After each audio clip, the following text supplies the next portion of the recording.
بسم الله الرحمن الرحيم. الحمد لله رب العالمين حمد الشاكرين، الصلاة والسلام على سيد الأنبياء والمرسلين سيدنا ونبينا وشفيعنا ومولانا محمد وعلى آله وأصحابه الطيبين الطاهرين. قدرمنو اوریدونکو د ژوند د لارې د خپرونې مینوالو، السلام علیکم ورحمت الله وبرکاتو. ستاسو روغتیا او خوشحالي د پاک رب نه غواړم، په دې هیله چې د صحت او عافیت جامې پر تن ولرئ او خوشحالي مو په برخه وي. دا دی زه محمد یاسین فهیم د ژوند د لارې د خپرونې په وړاندې کولو کې ستاسو په خدمت کې.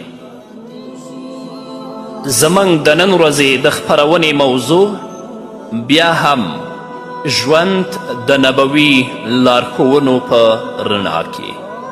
درنو اوریدونکو، مرګ را روان دی، څوک هم ترې خلاصون نه لري، خو هوښیار انسان هغه دی چې په دې محدود ژوند کې هغو اعمالو ته مخه کړي چې وروسته له مرګ نه الله رب العزت په ده باندې راحت او آسایش راولي. او بدبخته انسان هغه دی چې په خپل ژوند کې محدود ژوند کې هغو اعمالو ته مخه کوي چې له مرګه وروسته هغه د الله رب العزت په عذاب او په غضب کې راښکیل کیږي. پاتې شوه دا خبره چې د مرګ تمنا او د مرګ هیله جایز ده که نه ده. د بخاري حدیث دی، راوی د حدیث حضرت ابی هریره رضی الله تعالی عنه دی. هغه فرمایي أن رسول الله صلى الله عليه وسلم قال: لا يتمنى أحدكم الموت إما محسنا فلعله يزداد وإما مسيئا فلعله يستعتب. ابو هريره رضی الله تعالی عنه فرمایي چې نبی کریم صلی الله علیه وسلم فرمایي له تاسې څخه د یو هم د مرګ غوښتنه او هیله نه کوي، ځکه چې یا به محسن یعنی نیکوکار وي، ښایي د نیکي په ډګر کې مخ په وړاندې ولاړ شي، او یا به بدکار وي، ښایي الله تعالی ته رجوع وکړي او توبه وباسي. د الله تعالی وفادار بنده او غلام د خپل بادار او څښتن د محبت او اطاعت څخه غافل کیدی نشي، ځکه نو په دنیا کې تر ډیره وخته پورې د هغه ژوندي پاتې کیدل د هغه په اخروي توښې د زیاتوالي او ترقي باعث جوړیږي. پرته له دې هغه په ټولنه کې د نیکي د خپرولو او د بدیو د مخنیوي په هڅو سره د اطمینان دولت لاسته راوړي.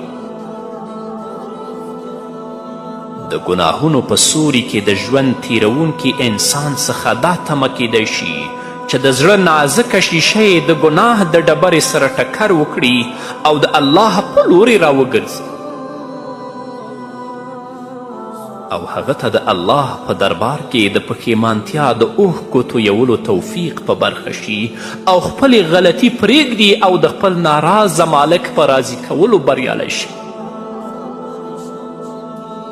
ځکه اسلام د مرګ له غوښتنې څخه منع کړي. د مرګ نه وروسته نیک او صالح سړي ته د نیکي او مجرم او ګناهګار ته د توبې چانس او فرصت نشته. همدارنګه د مسلم او د ترمذي حدیث دی، راوی د حدیث حضرت انس بن مالک رضی الله تعالی عنه دی. هغه فرمایي قال رسول الله صلی الله علیه وسلم: لا يتمنين أحد منكم الموت لضر نزل به فإن كان لابد متمنيا للموت فليقل اللهم أحيني ما كانت الحياة خيرا لي وتوفني إذا كانت الوفاة خيرا لي. انس بن مالک رضی الله تعالی عنه فرمائی چې نبی کریم صلی الله علیه وسلم فرمایي هیڅوک دې د هغه مصیبت او تکلیف له وجې چې ورته رسیدلی وي د مرګ غوښتنه او هیله نه کوي، او که خامخا یې د مرګ غوښتنه کوله نو داسې دې ووایي یا الله تر کومه وخته پورې چې ژوند زما لپاره ګټور او ښه وي ژوندی مې وساته، او که په مرګ کې زما خیر او فایده وي نو د مرګ په غیږ کې پناه راکړه. اسلام د مرګ غوښتل او د مرګ هیله نه خوښوي. په پوره صبر او متانت سره د دنیا د هر مصیبت او د دنیا د هر تکلیف مقابله کول پکار دي، او د اسلام په حدودو کې دننه د فقر، غریبی، بیماری او هر تکلیف او مصیبت د لرې کولو هڅه د ایمان منافی نه ده. خو که د کوشش سره سره د کم مصیبت څخه د خلاصون لار راونه وځي نو بیا په صبر او زغم سره د هغه برداشت کول د ایمان غوښتنه ده. خو که چیرې انسان په داسې یو مصیبت او تکلیف کې اخته وي چې برداشت د انسان د توان څخه بیرون وي نو په هغو الفاظو سره چې د نبی کریم صلی الله علیه وسلم په وینا کې راغلی دي الله تعالی ته درخواست او غوښتنه کیدی شي. په دې دعا کې د الله تعالی څخه د خیر غوښتنه شوي، د اضطراب او پریشانی په تیاره صحرا کې د عاجز بنده لپاره مشکل کشا یوازې د رحمان ذات د خیر نظر دی. پریشان بنده دا فیصله نشي کولی چې د دې مصیبت او آفت څخه د خلاصي لار څه ده. د دې لپاره دی د خیر د مالک څخه د خیر غوښتنه کوي، که هغه په مرګ کې وي او که د ژوند تر سوري لاندې، او دا یوازې د هماغه ذات په علم کې دی چې خیر په لاس کې دی. هو مرګ یادوه خو مرګ مه غواړه. ترمیزی حدیث دی. راوی د حدیث حضرت ابی هریره رضی الله تعالی عنه دی. هغه فرمای قال رسول الله صلی الله علیه وسلم اکثروا ذکر حازم اللذات یعنی الموت. ابو هریره رضی الله تعالی عنه فرمای چې نبی کریم صلی الله علیه وسلم فرمایلی د لذتونو قطع کوونکي لمنځه وړونکي ذکر او یادونه ډیره کوئ، یعنی د مرګ. د هغه څه یادونه کوئ چې هغه لذتونه له منځه وړي، خوندونه له منځه وړي، هغه مرګ دی. دا خبره باید ستاسې له ذهن څخه ونه وځي چې یوه ورځ ارومرو مړه کیدل دي.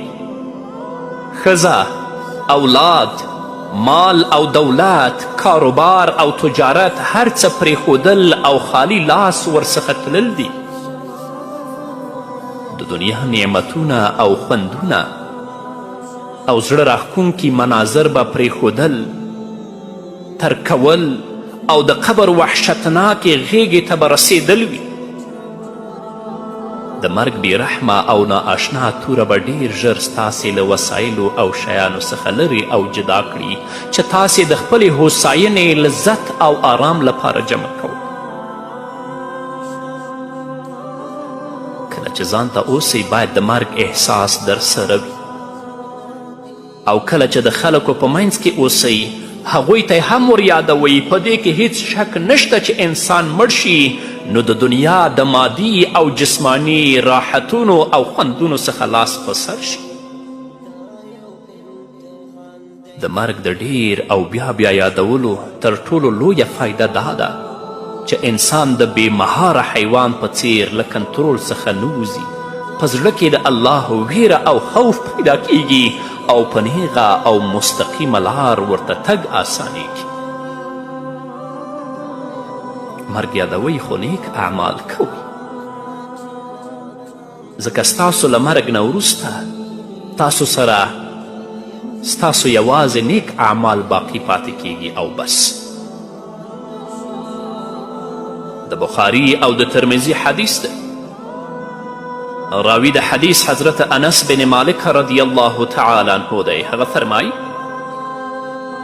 قال رسول الله صلی الله علیه وسلم یتبع المیت ثلاثة فیرجع اثنان ويبقى واحد يتبعه أهله وماله وعمله فيرجع أهله وماله ويبقى عمله. انس بن مالک فرمائی چې نبی کریم صلی الله علیه وسلم فرمایي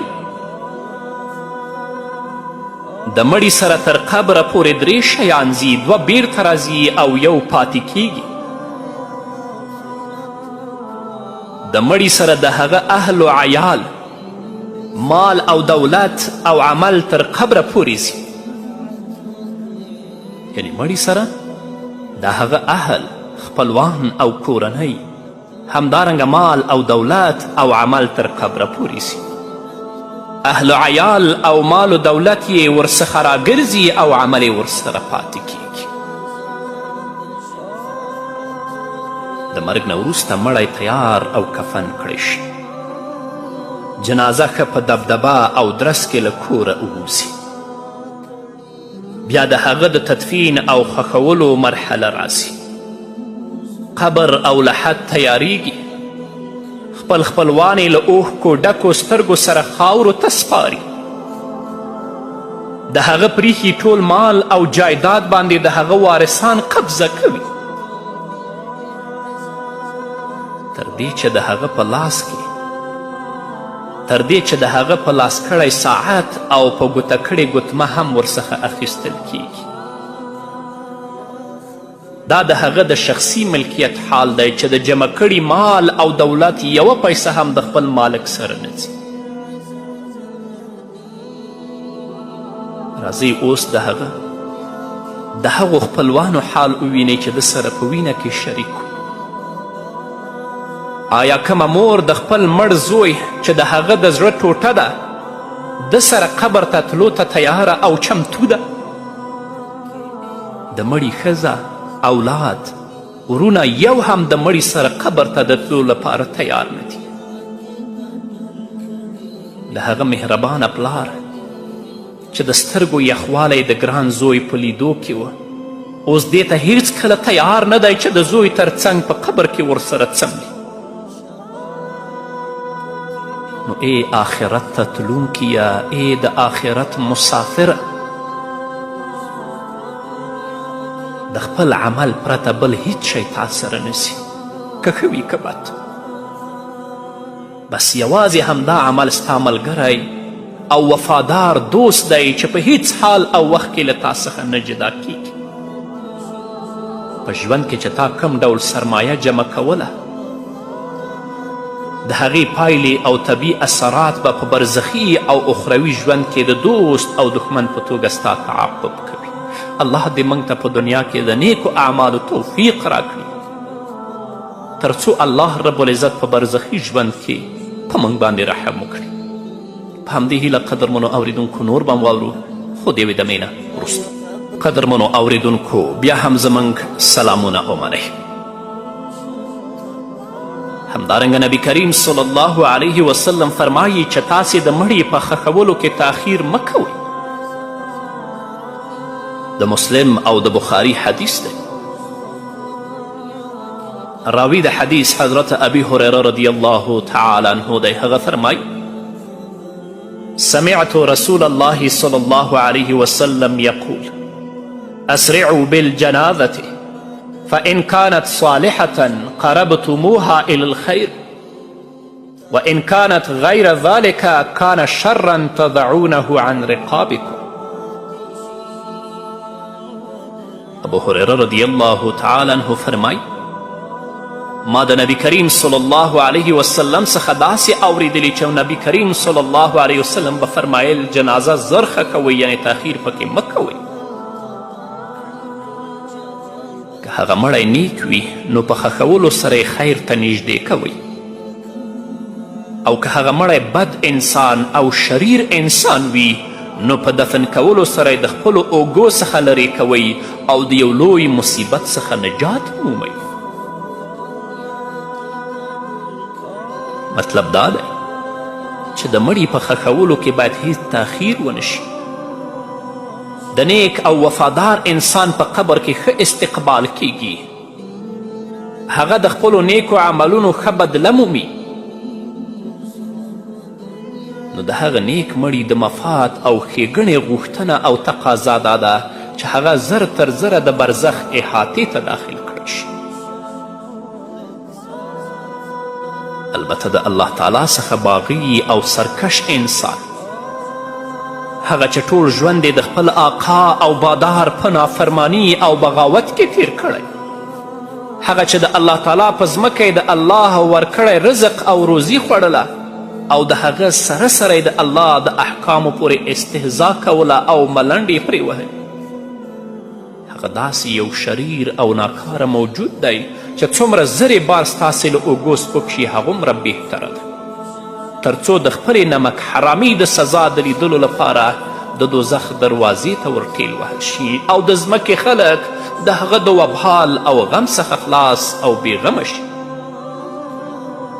رسول الله صلی الله علیه وسلم چې فرمایي د جنازې په وړلو کې عجله وکړئ، معنا او مطلب دا دی چې جنازه د عام تک څخه لږ تیز رفتار باندې وړل پکار دي تر څو په تدفین کې وروستوالی رانشي، خو تګ او رفتار دومره تیز هم نه چې کمزوري خلک د جنازې د قافلې څخه وروسته پاتې شي. د نبی کریم صلی الله علیه وسلم د ویناو څخه دا څرګندیږي چې په لرې پرتو سیمو کې د اوسیدونکو خپلوانو د راتګ په انتظار کې د جنازې په تدفین او ښخولو کې تاخیر کول جایز نه ده. کله چې جنازه تیاره شي باید د ښخولو بندوبستی وشي، اما موږ انتظار کوو چې فلانی د فلانی ملک نه را روان دی او بل فلانی د فلانی ملک نه را روان دی. همدارنګه د بخاري حدیث دی، راوی د حدیث حضرت ابی سعید خدری رضی الله تعالی عنه دی. هغه فرمای کان النبی صلی الله علیه وسلم یقول اذا وضعت الجنازة فاحتملها الرجال على أعناقهم فإن كانت صالحة قالت قدموني وإن كانت غير صالحة قالت لأهلها يا ويلها أين تذهبون بها يسمع صوتها كل شيء إلا الإنسان ولو سمع الإنسان لصاعق. ابو سعید خدری رضی الله تعالی عنه فرمای چې نبی کریم صلی الله علیه وسلم فرمایي کله چې جنازه تیاره شي او سړی په اوږو پورته کړي نو چې مړی نیک انسان وي نو وایي ما ژر ژر یوسئ، او چې مړی نیک او صالح انسان نه وي نو خپلې کورنۍ او خپلوانو ته وایي افسوس دی ستاسې په حال، تاسې ما چیرې وړئ. د هغه مړي آواز هر څه اوري، یوازې انسان نه اوري. که انسان واوري نو بېهوښه به راپرېوځي. يسمع صوتها كل شيء إلا الإنسان ولو سمع الإنسان لصعق. د مرګ څخه فورا وروسته د برزخ ژوند شروع کیږي، خو د برزخي ژوند حقیقت او د مړي د بدن سره د هغه د روح تعلق زموږ له ادراک او شعور څخه بیرون ده. نبی کریم صلی الله علیه وسلم د دې وینا څخه دا په څرګنده توګه ثابتیږي چې مړی شعور لري او بې شعوره نه دی، او هغه په برزخي ژبه داسې خبرې کوي چې د ژوندیو انسانانو د غوږونو د گرفت او احاطې څخه بیرون. همدارنګه د بخاري او د مسلم حدیث دی. راوی د حدیث حضرت ابی قتاده رضی الله تعالی عنه دی. هغه فرمایي أن رسول الله صلى الله عليه وسلم مر عليه بجنازته فقال مستريح ومستراح منه. قالوا يا رسول الله صلى الله عليه وسلم ما المستريح والمستراح منه؟ قال العبد المؤمن يستريح من نسب الدنيا وآزاها إلى رحمة الله، والعبد الفاجر يستريح منه العباد والبلاد والشجر والدواب. ابي قتاده رضی الله تعالی عنه فرمایي د نبي کریم صلی الله علیه وسلم په وړاندې یوه جنازه تیره کړې شوه. نو نبي کریم صلی الله علیه وسلم وفرمایل آرام او راحت موندونکی دی، او یا خلک د ده د شر څخه آرام او نجات حاصل کوونکي دي. صحابه کرامو پوښتنه وکړه ای د الله رسوله د دې خبرې مطلب څه دی؟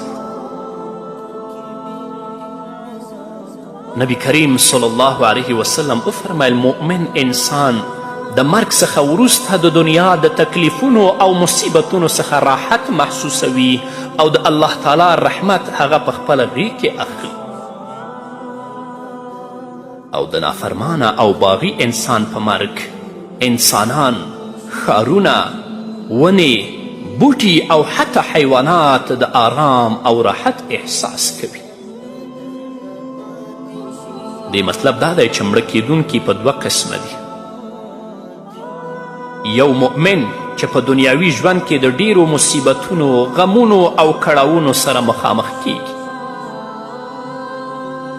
د ایمان غوښتنو پوره کوونکی، یوازې دانه چې اکثره وختونه د خپل شخصي ګټو څخه لاس په سر وي، بلکې د باطل لښکرې او علمبرداران په هغوی د ظلم او ستم نوې طریقې آزمایي.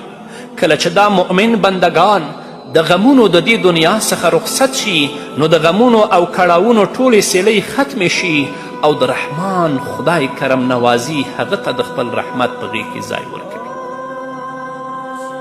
او د مسرت، خوشحالیو او اطمینان جنت ته یې رسوي.